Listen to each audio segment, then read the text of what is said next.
To get through this stuff, what we really want to do is just mop up a little bit and transition into 12, but not do any of 12, if that makes any sense. I want to spend some time today talking about polymers, talking about materials. This is a big deal these days, making new compounds, making new materials for various jobs. The engineers might be interested in this because a lot of the chemical industry involves polymer chemistry. And then we'll talk about how to use these things in chemistry. So the end of today is basically setting up one of the questions on Friday. Make this molecule from this stuff. You are given compound A at the beginning, and you've got to make whatever the product is. And the product is usually 2 or 3 steps away. So you really have to, what are you looking for? How big is that phone? As big as your head? Yes, that's probably your phone. There you are, very good. Friday is a little bit different. There are some, there are a few points of nomenclature which are pretty straightforward. There are some give the products of these reactions types of questions, but there are different questions that you haven't seen before unless you're looking at the old exams. Make the product. Give me the reagents required to do this job. We're starting to use the toolbox, the toolkit, to be able to do chemistry. So we'll finish off 11 here talking about polymers. Polymers are big molecules. The word poly means many. We'll deal with this in more detail in the second semester when we finish up with some special topics at the end to transition into other subjects. But right now we're talking about polymers. So the word poly means many. The word mer means, I think, unit. And these things are molecules made up of many units of the same thing. We're going to see radical chemistry is very useful for this, for putting these things together in very simple ways to make enormous molecules. So the very first thing we'll look at here is a definition. We have on the left the simplest unit that we'll put together, an alkene. We've done some alkene chemistry. We've been doing radical additions to alkenes. So this here is said to be our monomer. Mono meaning one. That's our monomeric species. I won't worry too much about the definitions this term, but certainly next term you need to know those things. Monomer, you react in some way to make it react with itself many times, and you make a polymer. If you've done biology, you probably know the word oligomer, right? Oligomer is somewhere in between a monomer and a polymer. In chemistry, we try to make polymers. You can see here polyethylene, used in all sorts of applications like plastic sheeting, plastic shopping bags, stuff like that. It is essentially a mix of these things many times through some chemical mechanism to give you a polymer in which the basic unit, the repeat unit, is shown as that, okay? So if your starter material has 2 carbons like this, your repeat unit, and this is partly for the quiz that's out there, which is due next week, you're looking for 2 carbons over here, you should be looking for 2 carbons over here for the repeat unit. So basically this is coming from the starter material, and it's repeating itself over and over and over again. Not so concerned this week about properties, not so concerned about names, but we are concerned about mechanisms to get there. So to make these things, we can use radical chemistry. It is one of the best applications of this type of reaction. We can do exactly the same processes we did previously, but now instead of using an alkane, we're using an alkene. So you should expect initiation, you should expect propagation. What else should you expect? Termination. Okay, so all those same steps should be starting to add up now in terms of what can happen in a chemical reaction with radicals. So what we do here, setting up this experiment, is to try to avoid everything else. You set the experiment up and you try to get rid of any gases that are in there. You try to deoxygenate the system.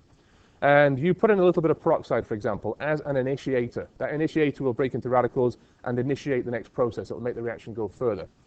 We'll find that taking this peroxide and heating it up gently will produce 2 radicals. That should be in there by now. It's a weak bond. You recognize that because of all the lone pairs. It will break apart in the presence of light or heat, and it will give us our reactive species that then allow us to do other things. Now, in this type of reaction, we have a very small amount of the peroxide initiator. It is not catalytic. You won't get it back, but you just have a very small amount to get this reaction going. Because what you're trying to do is limit the options of the new radicals that you get formed. You want to minimize their possibilities in terms of what they can do with other things to get yourself a clean product. So the first step, initiate. Break the bond between the 2 oxygens, form yourself 2 radicals. Those radicals are highly reactive. They're looking for electrons. What you've done here is been very careful to avoid any other sources of electrons. You just have the alkene, and you have lots of it. So if a radical here from oxygen comes and attacks the alkene, we get addition. We saw that as one of the basic steps that's allowed for a radical mechanism. In that example, you go from left to right, you produce a new radical over here. So we've got the beginning of a chain. You put oxygen onto 2 carbons. Now we go ahead and try and make 4 carbons, 6 carbons, 8 carbons. And later on, you'll see when we get to the biochemistry, biology does similar things. You build up units of 2 and 4 and 6 to make things like fatty acids. So when you're looking at this, it's nothing that new. We've already said that. We've done all the chemistry for this semester, really. We haven't done it, not going to do anything new. The question is, what can this do next? You've seen those first steps. They should be in there by now. What can that thing do next? Well, it's looking for an electron. It's looking for something to react with. And we don't have much of this in here, so maybe termination steps will be minimized. There won't be much of that going on. But we have an awful lot of this stuff. So we might expect this radical over here to go find another molecule of the alkene and to do this reaction again, to add to the alkene to produce a new radical. And so you'd go from a 2-carbon piece to a 4-carbon piece. And then that would find something else, an alkene, and go to a 6-carbon piece. And you would keep going and going and going like this. So in this propagation phase of the mechanism, you can see the new radical that we just formed is looking for an electron. The best source in this system, because we've been careful to avoid anything else, there's no oxygen in here, there's no water in here, is another molecule of the alkene. So we get a second addition, and that produces a 4-carbon radical. And again, that radical needs some help. So we have more of the alkene. So we add again. If we add again, we get a 6-carbon piece, and this keeps going and going and going. And typical polymer sizes, you're looking at thousands of these repeat reactions to get thousands of these units together, right? So if you look at some of the molecules that you can see in the lab as monomers, quite often they'll be liquids. We do some of this stuff up in my lab. They start off as liquids, but at the end of the day, you get a glass. Once you've done your chemical reaction, you get your polymer, you get a glass, or you get some foam, or you get some material that's pliable. They're polymers. Now, if you look at this, this is going to happen until some event occurs that stops it from happening. And you can't really dive into these reaction mixtures and stop this. You just let it go for the most part, at least on these types of reactions. So when you get to the products, you've got to be aware of some of the limitations here. If this is a seemingly random thing where you add and add and add and add, you're not going to end up with an homogeneous product. You're not going to end up with a product that has every single molecule the same. Because you might have some molecules that have 10,000 units added, and then something happened to stop. And you might have something that has 12,000 units, and then some event happened to stop the process. So not all your polymer chains will be the same length or the same size. And you'll see that when we talk later in the second semester about the breadth of the size of these molecules. And typically these polymers are sold as mixes of all those different lengths. What we'll see now is that the event that needs to happen to finish this off is termination. And termination is not likely to happen, it's not a high likelihood of happening because of the fact that there aren't many radicals in here. So what we can say now is that this will keep on going, and if you've been careful and what you have in your reaction is mainly this stuff, this should keep going until you run out of the alkene. Once all the molecules of alkene have reacted, it should stop, but it needs to stop somehow. If you're not careful and you put oxygen in here, if you have bubbles of oxygen in your mixture, oxygen reacts as a radical. It will trap your product, and you'll end up with an oxygen at both ends of the molecule. But if you're careful, and you've set this up appropriately, you end up with this reaction going on and on and on and on until one of these events happens in the termination steps. So where did this come from? The initial initiator, right? There are some of those in there, not very many. We've been careful to put maybe 1%, 5% of this material in there, so there aren't many of them enough to get the reaction going, but eventually one of these radicals might find one of the initiator radicals. And that will give you a product in which you get termination at the end with OR. And you could also think about the fact that you have carbon radicals, just like we saw with CH3 radicals, CH3 radicals. They see each other, they will come together, and they will give you a new carbon-carbon bond, but no new radical. That's a termination step. It gives you an alkane. In this case, maybe it's a useful alkane. You have a 5,000 carbon long chain on one side, a 5,000 carbon long chain on the other side. Those two radicals come together, you get a 10,000 carbon chain. Okay? It can happen. So the point of this reaction is several-fold right now. It's an application of the radical chemistry that you've just seen, and a very, very highly important one. But also chemically. You know, my goal from the end of this semester is to make sure we're ready for 3720. Most of you are. Is to make sure we understand mechanism and how to push arrows, and how to make decisions based on the conditions you're given. Are we doing radical chemistry? Are we doing carbanion chemistry? Are we doing carbocation chemistry? That's the big thing for this upcoming test and for the final. So we need to worry now about properties a little bit. If this is random, okay, if you end up with chains that have 10,000, 11,000, 9,000, do you think you'll get a good melting point? You've been taking melting points in class, right, in the lab. And if you have a pure material that is homogeneous, you should get a melting point that is 1 or 2 degrees, and most of you will, correct? What do you think about these things? Are they likely to have crisp melting points or broad melting points? Broad, because they're a mixture of compounds, yeah? We do have ways of separating these things, we'll see that next term, but right now, this random sort of addition of alkenes again and again and again is uncontrollable essentially in this type of system, so you end up with a random number of molecules of different types in your product. Well, we're looking at polyalkanes. Do you think they're water soluble or not? Going all the way back, they dissolve in water? No, they don't. All right. So you think about vinyl siding, vinyl chloride, which is a polymer, doesn't dissolve in water, else it'd be useless. Plastic bags typically don't dissolve in water, which is a bit of a problem. You're trying to get rid of them.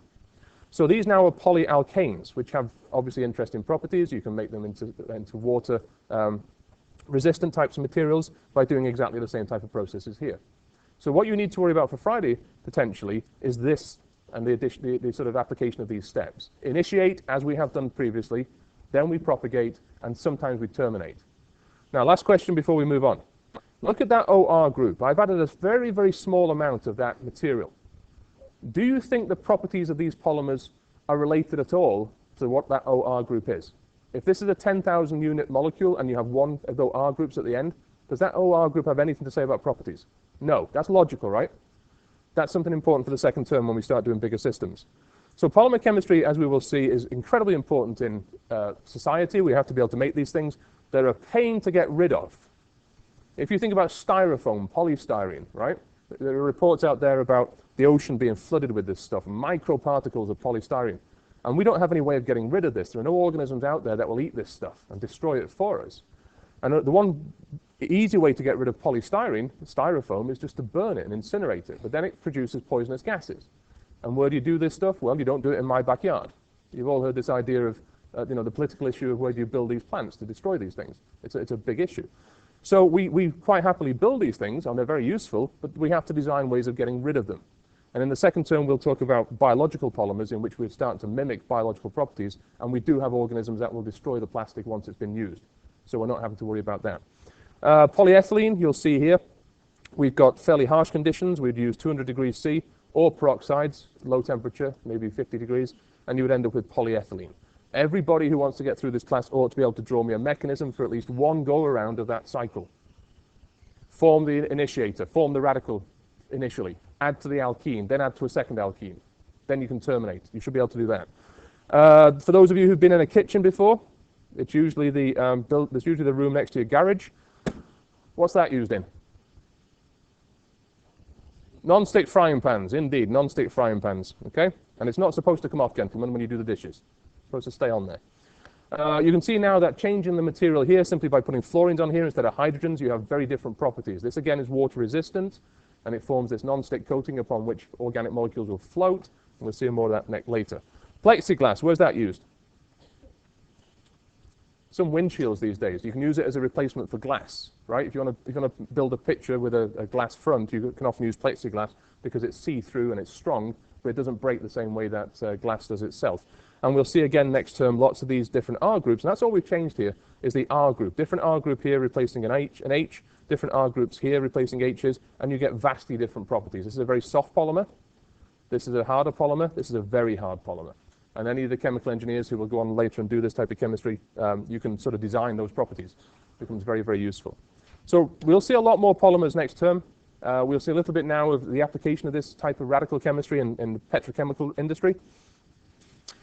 Some of you will end up in the petrochemical industry doing cracking, right? Not crack, but cracking. That's different. If you heat organic molecules up high enough, they will surrender and they will break apart. And often this is detrimental. Often this is an occasion in the lab maybe where you've taken your heating mantle and you plugged it straight into the wall. And you forgot to put the variac in the way. Right? You're supposed to plug it into the variac, which then goes into the wall, but so you can control the actual amount of heat that you're producing in the reaction. If you simply plug your variac into the wall, you're heating the crap out of your molecules and they will not resist. They will get destroyed. That's the case here. If you heat organic compounds such as alkanes up hot enough in the presence of hydrogen, they break apart. And this is through radical chemistry. You can see here now that what's happened is a 3 carbon piece is broken off, and whatever that is, 1, 2, 3, 4, 5, 6 carbon pieces broken off, and you can produce smaller alkanes.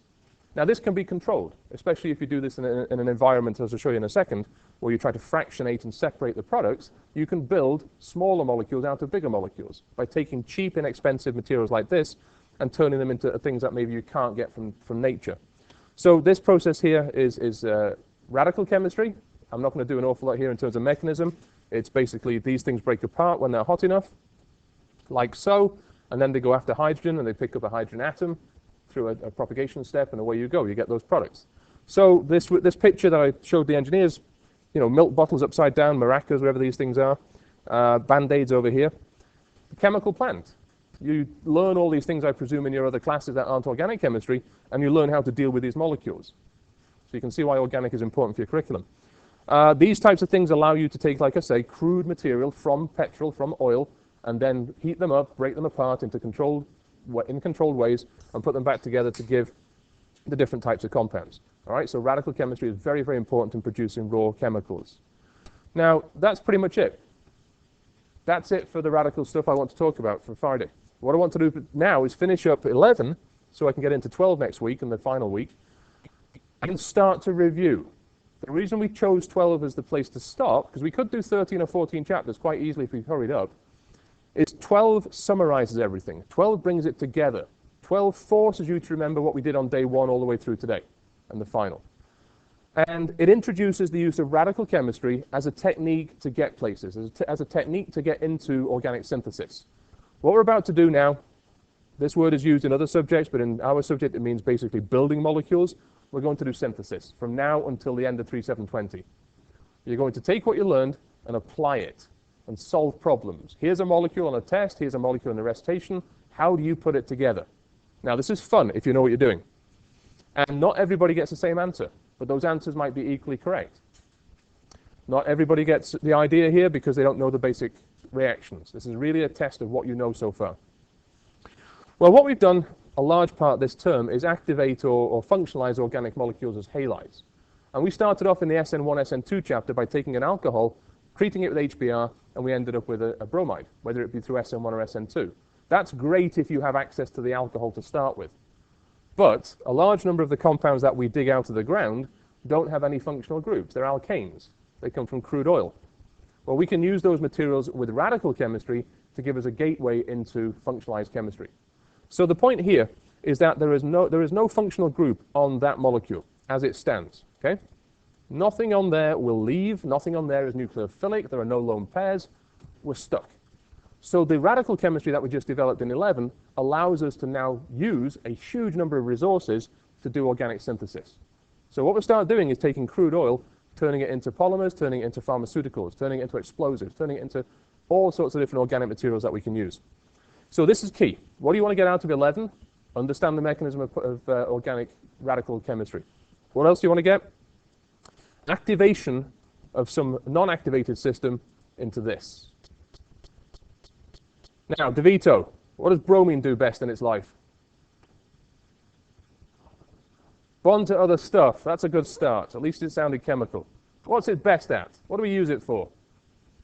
A leaving group. It's a leaving group, right? So all of a sudden you've gone from an alkane which has no activation to things that can do SN1 reactions, things that can do SN2, E2, all that type of thing. We can go all the way back now. We're closing the loop. We have stuff from the ground, and we can turn it into stuff that we can use throughout all the chapters we've dealt with to do chemistry. So starting out at the bottom, if I start with this alkane, if you understand the bromination chemistry, you know bromination chemistry is highly selective. You get vastly, the major product is a large amount of the tertiary halide, less of the secondary, and usually none of the primary. So if I have a system like this in which I just have tertiary and primary and secondary hydrogens, it's always this one that gets replaced. We learned about MBS and the idea that if you heat this up or shine light on it, you get bromine radicals. Those bromine radicals go and do reactions, and we end up ultimately with a very high yield of this. Now for Friday, it's all about being careful. Why is that the major product in that process? Stabler. A most stable. Stabler. It forms a stabler radical, everybody. It forms the more stable radical. I do. I've lived in your country long enough to understand you people. You have a tertiary hydrogen which can be replaced to give a tertiary radical. So the outcome is not to do with the stability of the product, it's to do with the stability of the radical. It's about the intermediate species. So you get high selectivity, which is very useful because you don't need to do much in terms of separation. You might even get 100% of this. Great, we have a material to go further.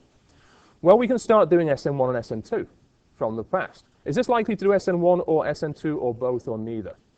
SN1 because it's tertiary, absolutely. Why not SN2? Too crowded. So we're going to go back and revamp all that stuff and see it all again. and hopefully see where this comes from. So all of a sudden, we've got entries into the earlier chapters starting with alkanes. This is great. Down at the bottom, we can do elimination. If I want to put the double bond here, is that the Hoffman or the Zaitsev? Zaitsev. Do I use a large base or a small base? Small base, right? If I want to put the double bond here, what do I use? Hotbu and its friends, right? The big bad bases. So we now have a loop. We have a way of starting really simple and building up complexity. Not trying to frighten anybody here for Friday. There are questions of this nature on there. It's a test of what you know. So in terms of what we've done so far in chapter 11, or we've done, we switched gears. We went from the double-headed arrows, which is all about lone pairs, okay? It's all about Lewis bases and Lewis acids and stuff like that, electrophiles and nucleophiles, and we switched gears. And we went to a quite different set of reactions in which we produced radicals. And those radicals are very reactive. They're 7-electron species, and they're going to give you different outcomes. Selectivity issues will be similar. You'll get racemic mixtures in certain cases. You'll get regioselectivity based on tertiary radicals being better than secondary, stuff like that. We'd use a different arrow. People fall down on Friday because maybe they just got comfortable with this. And maybe these things are starting to go in the right direction. Okay, I've got people who are still doing this, and they're still doing this, and it's just kind of random, and it's kind of a car crash, and that's never going to happen. But mostly our double-headed arrows are going in the right direction, from electrons to positive things. That's the language we use. Well, we just changed, and we went to the fishhook, the half arrow. Over here, 2 electrons, so 2 barbs. Over here, 1 electron, 1 barb. That's the difference. The decision you must make on Friday and on the final, first off, is this radical chemistry or is this electrophilic/nucleophilic chemistry? Make that decision. Right? It's going to be busy on Friday. You don't get, you'll get enough time, but I don't know if everybody will finish. Write it down on your paper. If you've made that decision at the beginning, radical chemistry, just write down the word radical and refer to it, because people get lost. They can't concentrate. They haven't had their phones in front of them for 5 minutes, right? They start to do radical chemistry, and all of a sudden it's carbocations. And that's not the case. We don't mix them up, right? It's one or the other. Make a decision, stick with it, and away you go. So in chapter 11, we got introduced to this different type of mechanism which involves steps that are not necessarily linear. You've got this happening over here, and this happening over here, and this happening over here, all of which are examples of what can happen in that flask that explain where the products come from. And that's the whole point of mechanism, explain where the products come from in rational ways, in rational steps. So in that chapter, there were no positives, there were no negatives, it was all dots, it was all delta dot. And we talked about initiation by breaking weak bonds. Bromine and chlorine, oxygen-oxygen bonds are obvious examples. Heat them up, they pop. And they break first in a mixture because they are the weakest bond in there. More weaker than all the others, actually. So we get radicals over here. We get chlorine radicals on the right, and then we have to think about what they can do. The fate of those radicals. What are they going to do now? They're going to try and find an electron. Well, in this example, where we've done our best to minimize the things that are in there, methane is in there, chlorine's in there, now chlorine radicals are in there. We can go after an alkane. Obviously, we've built more complex things later, but the simplest example is methane. You can do methane, you should be able to do the rest of them. It's the same mechanism. And we take this off in an abstraction step, and that gives us this guy over here, a carbon radical, and it gives us HCl. HCl happens to be one of our products. Great. It's made. It's done. That carbon radical then is reactive, wants to go someplace else, and we have got lots of chlorine left, because we didn't break them all at the beginning. You've got lots of chlorine molecules left, and we can go ahead and do this. And be very careful. If you're given this type of reaction, you need to read the question, because I don't want people memorizing everything. It's one of my biggest dislikes of science is when people just memorize stuff and they don't understand it. Anybody can memorize stuff. The difference between this and memorizing stuff and getting a college degree is knowing what to do with it, understanding it so you can use it. So in this example, let's say, where does my product come from? Well, my product comes from here. There's the organic product I'm trying to make. It comes from this propagation step where a chlorine molecule reacts to the carbon radical, and we get this. There's our product, great. But where else does the product come from? It does come from a termination step, okay? It does come from a termination step in which these two couple, and they give us that product. Do I get that product from this reaction? No, so if it's not asked for, don't do it. It's a waste of time. Learn to be efficient. Just answer the question. Don't answer your own questions. Save that for graduate school. Okay, for the basic stuff, just answer the question that's been asked. So we now have, hopefully, an understanding of what radicals are, how they're different from carbocations, and they're very useful. So we did tidy some things up. The bottom reaction, we tidied up. We'd mentioned before that we would get to this, we just did. We can see at the top, radical reaction based on bromine and heat, bromine and light. You'll get confused. If you have double bonds and you have bromine, you get addition. If you have double bonds and bromine and water, you get bromohydrin addition. If you have bromine and single bonds, you get radical reactions. If you have bromine and double bonds, which are allylic, you can get radical reactions. Again, being organized here is key so you don't get lost. In this example, why do I get most of this and very little of this? Through a secondary radical. It's not because the product's being secondary, it's because you went through a secondary radical as opposed to a primary radical. And secondary radicals are better because of what, Haldeman? Thank you very much. Stop right there, thanks. Secondary radicals are much better than primary radicals. There you go. There's the answer. Now, at the bottom, we did the anti-Markovnikov addition. Go put this back together with the stuff from the earlier chapter where we did additions. I think it was chapter 9, where we took HBr on its own. If I don't have the radicals, where does HBr add? Where does the Br go? The more substituted carbon, because that would give you the better carbocation. Now, if you look at this, you'll come back to this maybe next semester and think, wow, that wasn't that tough because it's all similar ideas. The trick now is to keep it straight. Yeah, this is the anti-Markovnikov addition going through the better intermediate. Whereas the other example with HBr was Markovnikov addition going through the better intermediate. What? It's the same idea, but they're different intermediates, so the mechanism is different. It's up to you to be on top of this. So in this example, again, we get addition in the opposite way. We can put the HBr onto the primary, the bromine on the primary carbon. We get anti-Markovnikov addition in very high yield, but you need the peroxides to be there. What's the clue here? Why is this a radical mechanism? What's the clue? That's an O-O bond that is weak, and it will break and therefore give you radicals, and away you go. It's extremely logical, this stuff. It just has to be dealt with. So here we go. In terms of being, doing a reaction that's efficient, chlorination works. It works on big scale. It works in industry. It's cheap, easy to do if you can separate the products. In the organic lab, you prefer to do bromination because it's that much better. Notice if you're starting with an alkane, you can't do much else. There are two things you can do with alkanes that you know of in your experience. You can burn them. They combust, they give you energy. You cannot eat them. They're bad for you, so don't do that. You can burn them, and you can halogenate them by radical chemistry. That's it. You see an alkane, it's one or the other, and its chances are it's the other. So I get a very high yield of this. You can see now how much more stable is a tertiary radical than a primary radical. That much more. Yes, 100 to 0 is pretty much game over, isn't it? This is going to win. So we can now start to build systems and start to do chemistry based on these types of ideas. In terms of regioselectivity, this is just to remind you that Friday's exam, if you don't know what stereochemistry is and you don't know what regioselectivity means, stay at home, stay in bed. If you know what regioselectivity is, you know what stereochemistry is in terms of racemic mixtures, in terms of addition on the syn side, in terms of anti-addition, show up, it'll be fun. Bring your friends. No, don't bring your friends. Okay? But there are some issues here. There are some things that have been building all the way through the term. If you've been keeping up, this is just more of the same. If you have, let's say, a secondary carbon that can produce a chloride, and that secondary carbon can give you a prochiral radical, you'll get a racemic mixture. So in this example, we are getting two products because that carbon there is secondary, and if you put a fourth thing on it, it becomes chiral.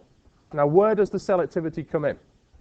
Am I getting this? Is the selectivity here, or is it during the mechanism? Where is it during the mechanism? It's in the intermediate, right? It's the intermediate. What shape is the intermediate? Flat. So if it's prochiral, we can attack from top or bottom. We can get a racemic mixture, the same way we did with carbocations. So again, be very careful.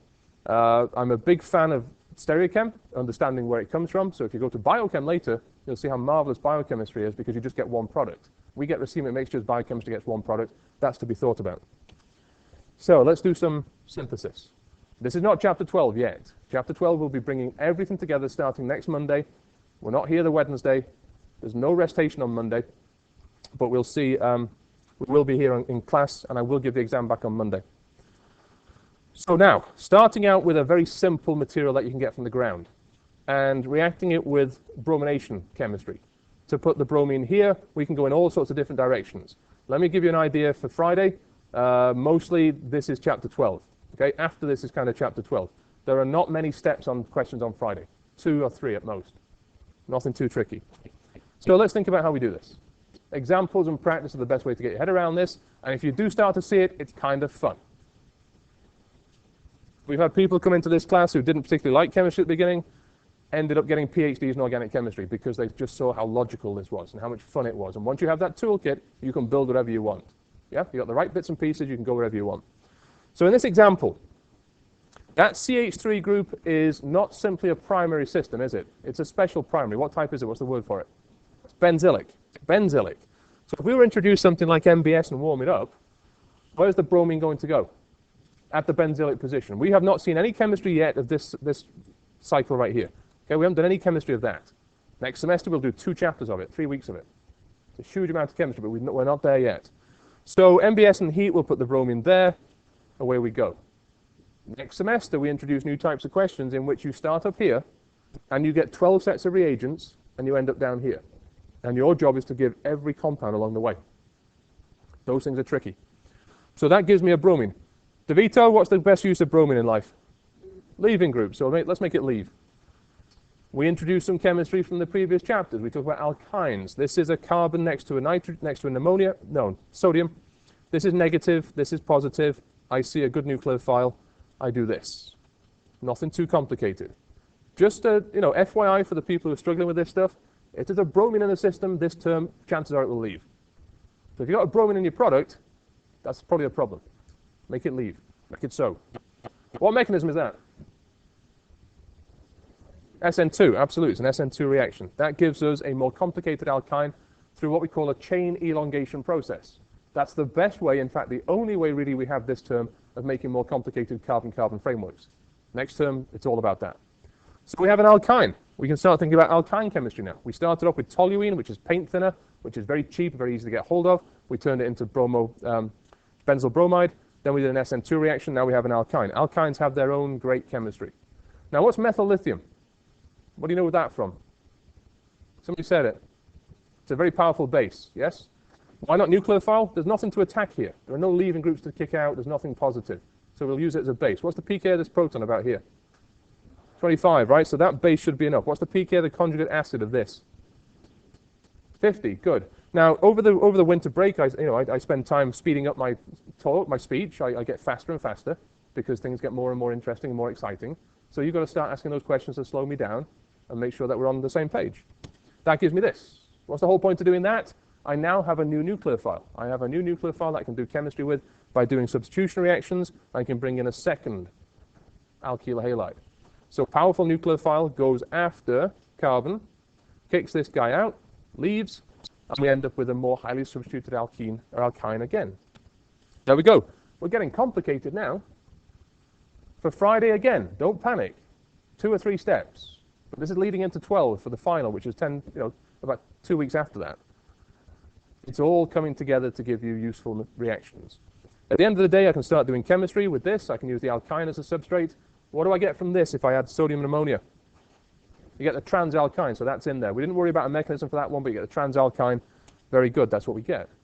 So we have ways now of getting from very simple molecules to what are starting to look like very elegant, very difficult molecules, just using the chemistry we have seen this semester. And we can go further. That alkene now feeds back into the addition chapter, chapter 9. You can add things to alkenes. And if this is a transalkene and you add this stuff, is this reaction going to give you all sorts of isomers or specific isomers?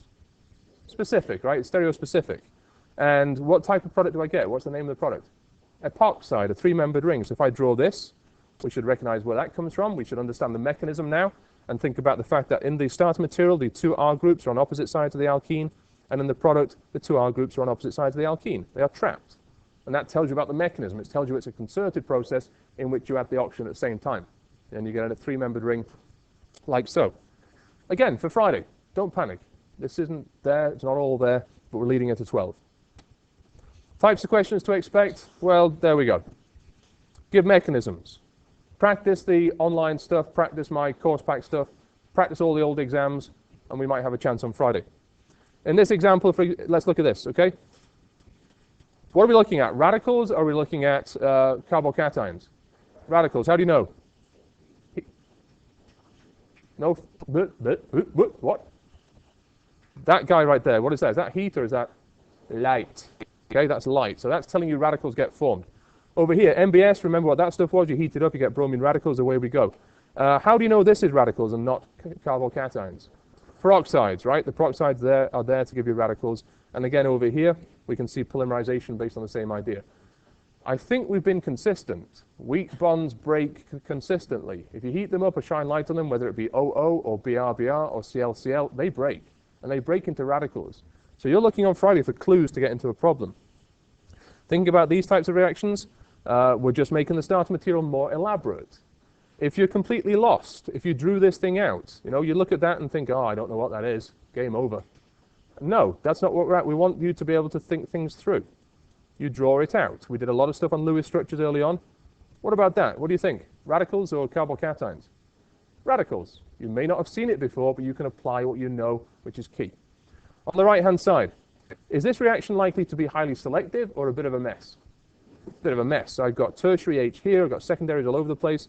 I expect to see a bunch of different products. There's some symmetry. Some of the products repeat each other, but you've got a fluorine radical which is indiscriminate. We'll take off a hydrogen from wherever it can and give you mixtures of products. If you want to run that reaction and give you a clean product, what would you use?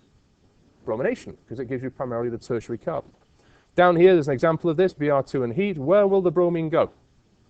It will go right there. Will you get a racemic mixture or is the product achiral? Racemic mixture. Oh, you're right, Joe. Sounded a bit tired. It's right, though, yeah, you're right. It's going to be achiral, isn't it?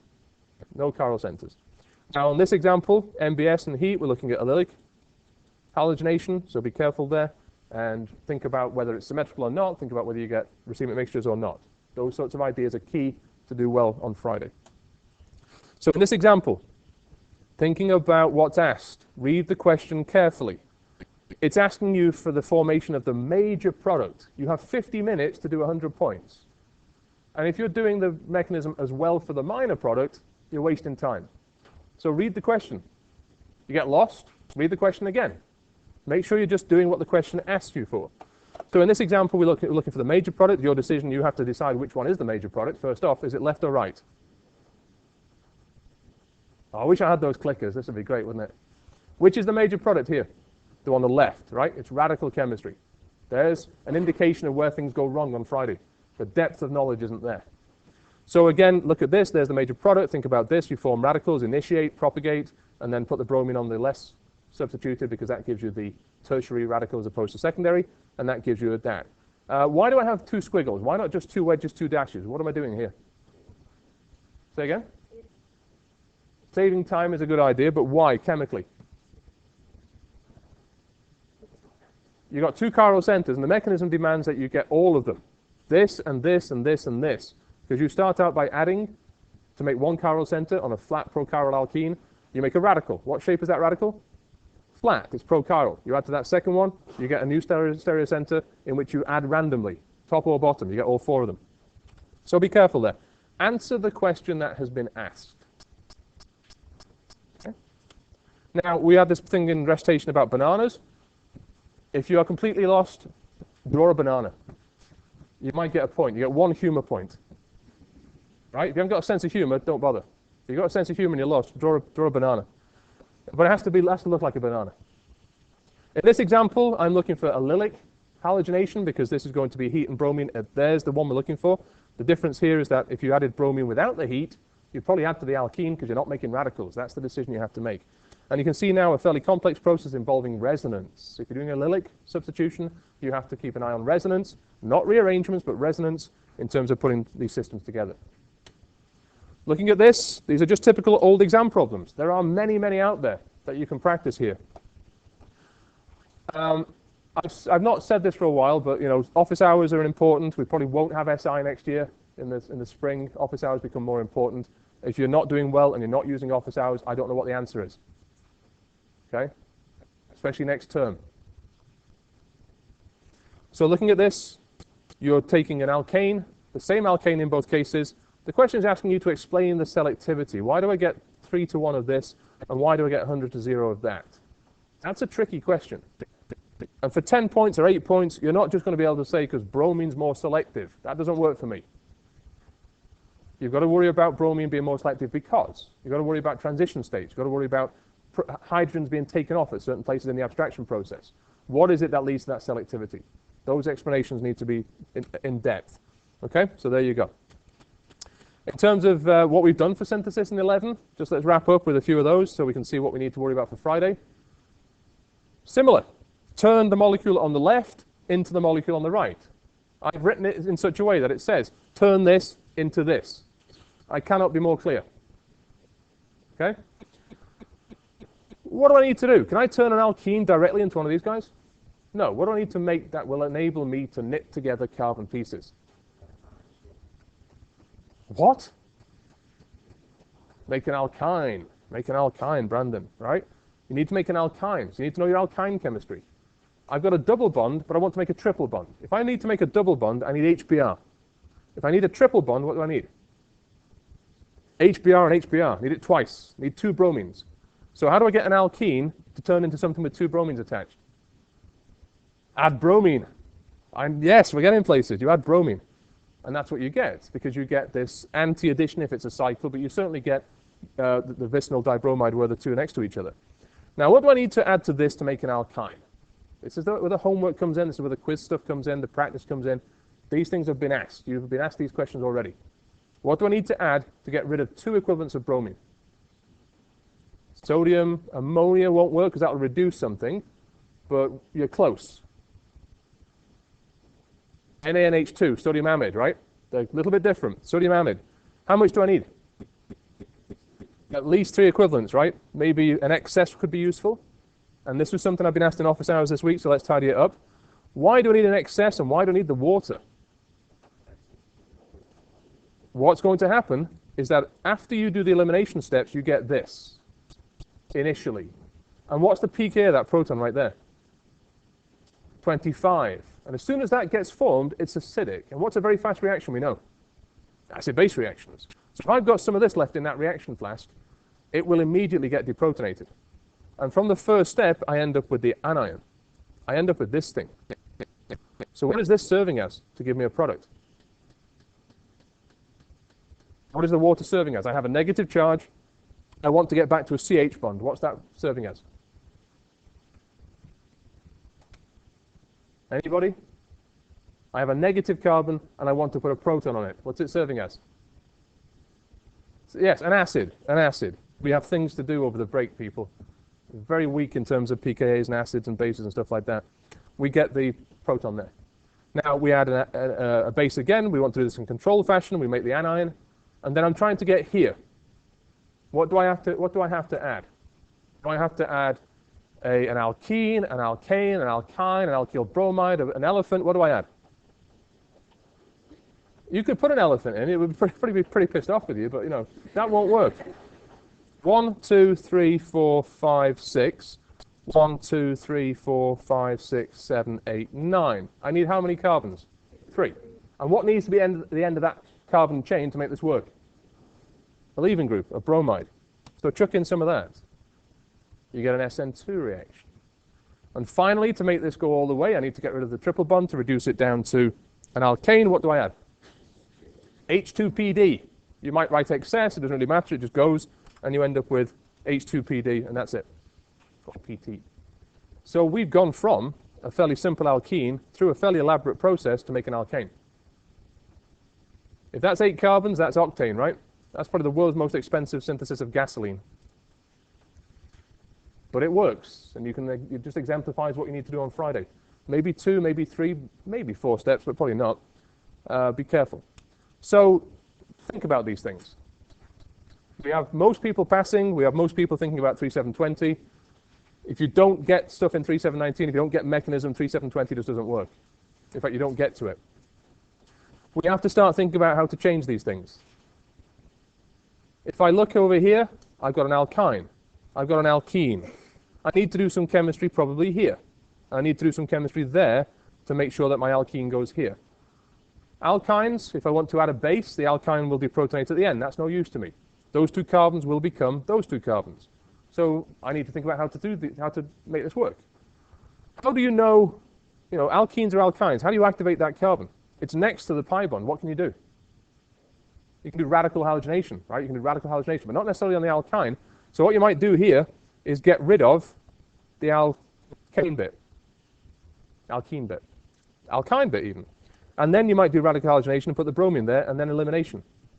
If I used a big base here, what would happen? You're probably going the wrong place, right? You're probably going the wrong place. So you can see where this is coming together. This example, turning this alkyne into this guy over here. First thing you do is count. Do I need a chain elongation? 1, 2, 3, 4, 5, 6. 1, 2, 3, 4, 5, 6, 7, 8. Yes, I do. I need a 2-carbon piece. So alkyne chemistry, you're already there.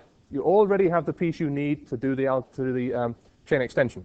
So take some base, make it into the anion, do an SN2, kick this thing out, make your longer chain. Why use this? Why not use Lindlar? You want the trans chemistry. Look at that. This and this are trans. You want the trans stereochemistry. So now what we're asking you to do is to think, and think in different directions. Not only is it, here's a starting material, here's a reagent, give me a product. It's here's a product. How do you make it? Design it. Again, don't worry, this is not the whole test. You'll get through if you don't get this stuff, but this is showing you 3720. This is what you'll be asked to do in 3720. If you can't do this, we need to talk. We've done an awful lot of stuff with alkenes. We've done an awful lot of stuff with alkynes. We can make carbonyl compounds. We can do additions. I'll ask you this question here, because often this is a bit of a worry. What is D? Deuterium. What is deuterium? Not heavy water, that's D2O. Heavy hydrogen. It is an isotope of hydrogen. It does the same things that hydrogen does. And we use it as a label in organic molecules to trace things. So look out for that. D is important.